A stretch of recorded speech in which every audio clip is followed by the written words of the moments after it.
अस्सलाम वालेकुम नाजरीन, मैं हूं ज़ुकाउल्ला जट और मैं आपके साथ एक और प्रोग्राम का फ़ीडबैक शेयर करने जा रहा हूं जो हमने अपना प्रोग्राम रिकॉर्ड किया सादकाबाद में एक जुगनू नामी जिन के नाम से मशहूर आमला के ख़िलाफ़। ये नाजरीन, ये प्रोग्राम हमने जब रिकॉर्ड किया तो इससे पहले हमें ये पता चला कि ये कोई ख़ातून है और ये जुगनू जिन नाम से मशहूर है और ये ख़ुद को ये बताती है कि ये कोकाब से आई है और ये जिन है और इंसानी शक्ल में यहाँ पर मौजूद है। और ये इसके जो मुरीद हैं वो दिन ब दिन बढ़ते जा रहे हैं और उनकी तादाद सैकड़ों में जा पहुँची है। और जितने लोग इसके पास जाते हैं उन सब को ये इस चीज़ के लिए यकीन दिलाती कि वो यहाँ पर बैठे बैठे लोगों के दिलों के ऑपरेशन कर देती है, लोगों के मसाइल हल कर देती है और लोगों को किसी डॉक्टर के पास जाने की ज़रूरत नहीं है। ऐसे बहुत से सादा लो अफराद इसके पास गए, लुटे, पैसे ज़ाया किए और बिल आखिर इसके पास वापस जाने पर कि हमें इसका कोई असर नहीं हुआ और उसके जो गुंडे वहाँ पर पाल रखे थे उनके ज़रिए से उनको भगा दिया जाता। बड़े बड़े अफसरान की धमकियाँ लगाई जाती, सादा लो अफराद वहाँ से भागने में ही अपनी आफियत जानते। इसका कोई कुछ बिगाड़ इसलिए नहीं सकता था कि इसका एक नेटवर्क था, उस नेटवर्क के ज़रिए से ये अपना सिस्टम चला रही थी। एक गांव के अंदर, सादकाबाद के करीब एक गांव के अंदर बैठ के कोई भी इसके साथ किसी किस्म की कार्रवाई करने के लिए कोई तैयार नहीं होता था। वो अपने लुटे हुए पैसे छोड़ जाता था। लोगों को पता नहीं चलता था कि इसके असल मसाइल क्या हैं।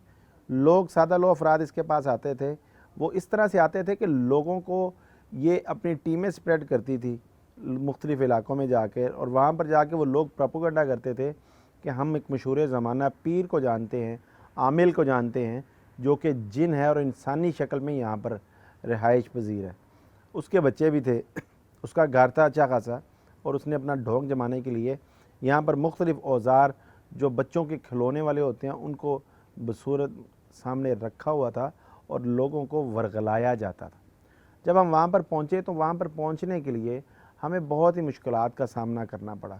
टीम पुकार हमेशा से मुश्किलात का सामना करते हुए कभी भी नहीं घबराई है। मुश्किलात का सामना करना करती है। लोगों तक पहुँचने के लिए उसे तकलीफ़ें, मुशक्क़तें बर्दाश्त करना पड़े, वो भी करती है। टीम पुकार को अगर रिकॉर्डिंग के दौरान किसी किस्म की कोई परेशानी पेश आ जाए, अपना फ़र्ज़ निभाती है। और इस रिकॉर्डिंग के दौरान भी हमारे साथ ऐसा ही हुआ, क्योंकि वहाँ पर अपनी गाड़ी के ज़रिए से जाना मुमकिन नहीं था। सड़क ख़राब थी। अगर हम अपनी गाड़ी के ज़रिए से जाते भी वहाँ पर तो उसे शक हो जाता, क्योंकि वहाँ पर किसी रेफरेंस के बगैर उसके पास जाना मतलब वो उसके शक के दायरे में आने से कहीं भी किसी सूरत भी खाली नहीं रहता था।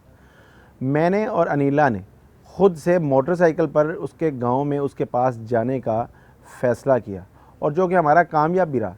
मैं और अनीला उसके पास गए और उसको खुफिया कैमरों के ज़रिए से उसकी तमाम तर रिकॉर्डिंग हमने अपने खुफिया कैमरों के अंदर महफूज की, जो कि हमने अपनी नाजरीन के सामने वो सारी की सारी खुफिया रिकॉर्डिंग रखी। उस खुफिया रिकॉर्डिंग में आप देख सकते थे कि मुझे और अनीला को आप स्क्रीन पर देखते होंगे कि हमने उसके सामने एक बहाना रखा कि मैं बीमार हूँ, मुझे दिल का शदीद किस्म का मर्ज़ लाहक है और मेरे लिए बहुत सारे मुश्किलात हैं। डॉक्टरों ने मेरे से लाखों रुपए की डिमांड की है। उसके बदले में उसने कहा ख़र्चा 1-1.5 लाख के करीब होगा, आपका मैं सारा का सारा इलाज यहीं पर बैठे हुए कर दूँगी। उसका इलाज कैसे होना था कि वो इलाज कैसे करती थी, मट्टी का दिल बनाकर वो सामने रखती और छुरी को मट्टी के ऊपर फेरती और ये कहती कि मैंने तुम्हारे दिल का ऑपरेशन यहीं पर कर दिया है, अब तुम्हें ऑपरेशन करवाने की ज़रूरत नहीं है। तो लिहाजा हमने इसकी सारी की सारी ड्रामेबाजी रिकॉर्ड की। उसने जो हमारे से पैसों की डिमांड की वो भी हमने रिकॉर्ड किया और पैसे देने का भी सारे का सारा मामला हमने कैमरे के ज़रिए रिकॉर्ड करके अपने नाजरीन के सामने रखा। टीम पुकार ने जब अपना सारा काम वहाँ से वाइंड अप किया, अपने पास सबूत सारे इकट्ठे कर लिए, तो ऐसा ही हुआ जैसे कि 2 नंबर जाली अमल करते हैं। इसी तरह इस खातून ने भी इस चीज़ का ख्याल नहीं किया कि जो आगे से पूछने वाली है वो भी खातून है। उसने वहाँ पर अपने गुंडे बुलाए, उसने वहाँ पर हमें इदारों की धमकियाँ दी और कहा कि मैं कुछ भी कर सकती हूँ, मेरी पहुँच बहुत ऊपर तक है। तो अल्हम्दुलिल्लाह टीम पुकार जैसे पहले कभी नहीं डरी थी, इस दफ़ा भी नहीं डरी। टीम पुकार ने डट कर इसका मुकाबला किया, कानून नाफिज करने वाले इदारों को इसके अंदर इन्वॉल्व किया और इसे गिरफ़्तार करवा दिया। जब ये खातून गिरफ़्तार हुई तो थाने में पहुंचकर इसने अपना इक़बाल जुर्म किया और सारी की सारी कहानी उसने बता दी कि ना तो मैं कोई कोकाब से आई हुई जिन हूँ और ना ही मैं किसी किस्म की कोई आमला हूँ। मैं एक ढोंग हूँ और मैं एक फ्रॉड हूँ और मैं लोगों को सिर्फ़ और सिर्फ वरगला कर लूटती हूँ। और इसके अंदर मेरा एक पूरा गैंग है जो वर्क कर रहा है और उसके अंदर कई दर्जनों ख़वातीन हैं और कई दर्जनों उसके अंदर मर्द हैं जो मेरे इस गैंग का हिस्सा हैं, जो लोगों को झूठ बोल कर वरगलाते हैं, उनको बताते हैं कि मैं एक जिन हूँ और मैं कोई काब से आई हूँ, बल्कि ऐसा कुछ नहीं था। उसने ख़ुद से इकबाल जुर्म किया और उसने अपनी गलती को तस्लीम करते हुए माफ़ी की दरख्वास्त की। चूँकि अब कानून नाफिज करने वाले इदारों को टीम बुकार इन्वॉल्व कर चुकी थी और उनके सामने सारे का सारा मामला सबूतों के साथ पेश किया जा चुका था, तो इसलिए उस खातून को सज़ा के लिए उस खातून की गिरफ़्तारी डाली गई और अदालत में पेश कर दिया गया और उस खातून को सज़ा हुई। तो नाज़रीन, ये था इस स्टोरी का फ़ीडबैक जो मैंने आपके सामने रखा कि हमने कैसे उसके ऊपर वर्क किया और जब हमने उसे गिरफ़्तार करवाया तो उसके बाद उसके साथ क्या मामला हुआ, उसको सज़ा हुई। तो नाज़रीन, जो जैसे कि मैं अपना एक सिलसिला जारी रखा हुआ है, जो प्रोग्राम हम डिस्कस कर रहे होते हैं और उसका फ़ीडबैक बता रहे होते हैं, उसके ऊपर जब लोग हमें कमेंट करते हैं और हमें मुखातिब करते हैं तो हम उन लोगों के उन कमेंट्स को आपके सामने रखते हैं ताकि उन लोगों को इस चीज़ का एहसास हो कि हम उनके साथ राब्ते में हैं। और वो जो लोग हमें पैगाम भेजते हैं कमेंट्स के ज़रिए से, हम उनको पढ़ते भी हैं और अगर किसी की कोई मदद करने वाली कोई चीज़ हो, लिहाजा जैसे हमने अपना व्हाट्सअप नंबर उसके ऊपर दिया हुआ है, उसके ऊपर लोग अगर हमें रब्ता करते हैं तो हेलो हाय के बगैर जो बंदा अपना पूरा मसला सबूतों के साथ व्हाट्सअप करता है या हमें यहाँ पर जो हमारे पेज हैं उसके ऊपर आके हमें कमेंट्स करता है तो हम उनको पढ़ते हैं और हर मुमकिन हम कोशिश करते हैं कि हम उसकी मदद कर सकें। तो आज के जो कमेंट्स हैं वो मैं शामिल करने जा रहा हूँ। आलमगीर राव है, ये कहते हैं कि ये पुलिस वाला ख़ुद मिला हुआ है। ऐसा नहीं था मेरे भाई आलमगीर, क्योंकि यहाँ पर हमने पुलिस को इन्वॉल्व किया था और पुलिस ने इनके ख़िलाफ़ पूरी भरपूर कार्रवाई की थी। ऐसा कुछ नहीं है, जहाँ पर पुलिस गलत होती है हम बताते हैं कि पुलिस गलत है। एक आबिद भाई हैं, वो ये कह रहे हैं कि आप तो बहुत ज़्यादा अच्छी हैं, अल्लाह पाक आपको जज़ाए खैर दे, दुआ दे रहे हैं, अल्लाह आपको खुश रखे, आपने दुआ दी। एक और है आमिल शाह, वो भी कह रहे हैं अस्सलाम वालेकुम अनीला बहन, मुझे बहुत खुशी होती है, आप अच्छे प्रोग्राम करती हैं और जुल्म के ख़िलाफ़ आवाज़ उठाती हैं। मुझे भी बहुत खुशी होती है ऐसे लोगों के लिए जो दुआएँ देते हैं और अप्रीशिएट करते हैं और हमारे अच्छे काम को सराहते हैं। एक और हैं, वो उसवा खटक हैं, वो ये कह रही हैं कि अनीला आपी very good, very nice, thank you very much. और आगे उबैद हैं, वो ये कह रहे हैं ये खातून पागल है, इसकी ये झूठ बोल रही है, इसको डंडे मारे जाएं। तो भाई ऐसा कुछ नहीं होता, कानून में किसी जगह पे भी तशद्दुद की इजाज़त नहीं है, ना तो हम करते हैं ना हम किसी को करने की इजाज़त देते हैं। लिहाजा ये जो है वायलेंस, इससे गुरेज करना चाहिए। मैं आपको भी ये तलकीन करूँगा कि ऐसा कुछ नहीं होना चाहिए।